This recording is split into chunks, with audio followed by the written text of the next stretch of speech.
name is Bob Carroll, and I've been a photographer for over 45 years.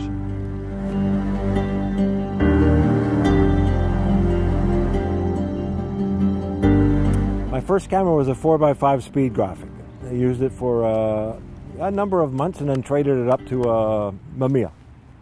Oh, my first picture, well, that was a picture of Len Patrick, who was then the general manager of the Boston Bruins, with his son named Craig Patrick. It was published in the Montreal Star. I think my mother took the clipping out and kept it for me. I still have a favorite old camera. This is it right here. It weighs a ton, but it produced many, many pictures.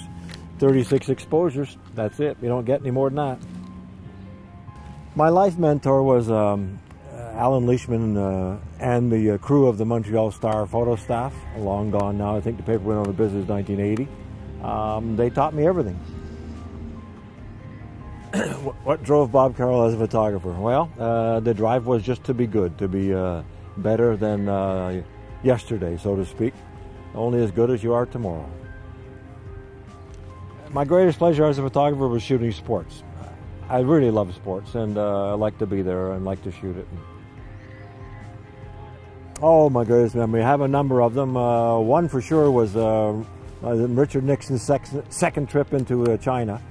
That was in the days when, in the 70s, when the people were still dressed in Mao costumes. It was quite a show. Muhammad Ali, of course, the big thriller in Muhammad Ali versus Fraser. Thriller in Manila. Let me see, there was the Vietnam evacuation. I spent many days and nights and months in and out of Vietnam, and finally left by American helicopter to the 7th Fleet, 17 miles offshore. The worst memory as a photographer was covering the Golden Knights plane crash in Silk Hope, North Carolina. We trekked through the woods, and there it was. There were jump boots everywhere with the feet still in them, and everyone was dead. It was unfortunate, but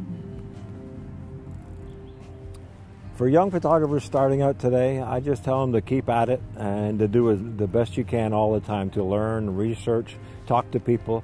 And tricky part is learn the bad part too, learn the good parts and the bad parts, because one of these days you're going to run into something and it's not going to be nice. The most difficult thing about being a picture editor today is so many images to look at. I mean, images in the thousands, and it's very, very difficult to be right. It's simple to miss one. There's thousands of pictures, but no one. You need to figure out how to cover an event.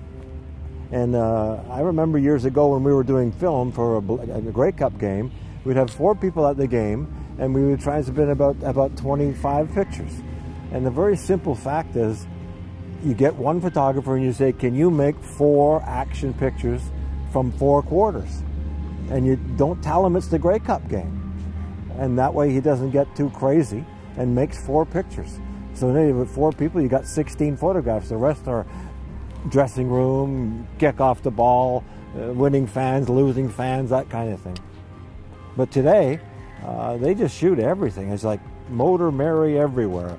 Click, click, click, click, click. Whether they're young or old, everybody's just got a disc that can handle hundreds and hundreds of pictures. My greatest picture editing moment, I had a number of them, but I suspect Vietnam, editing the final days in Vietnam and then leaving on the evacuation. Okay, if I only had one picture I could take with me, I think I would take the one of Pierre Trudeau with the yo-yo in Sweden. He took a yo-yo off his son, put it on his finger, and tested it right smack into my camera. And Doug Ball, actually, I'll just say my competitor, was on the other side of the car, and he looked over at me and he said, "I hope that's pool." And I said, "I don't think so." I'd like to be remembered as a photo editor, mentor to young people. I have many friends that I helped in the United States, and of course an awful lot more in Canada, and most notably the crew from United Press Canada that we put together for about I think 7 or 8 years. We had just a #1 photo team in the country. I'm sitting here on a park bench, and it kind of reminds me of Forrest Gump, but I don't have a box of chocolates. I have this camera that produced hundreds of images for me. That's all I wanted.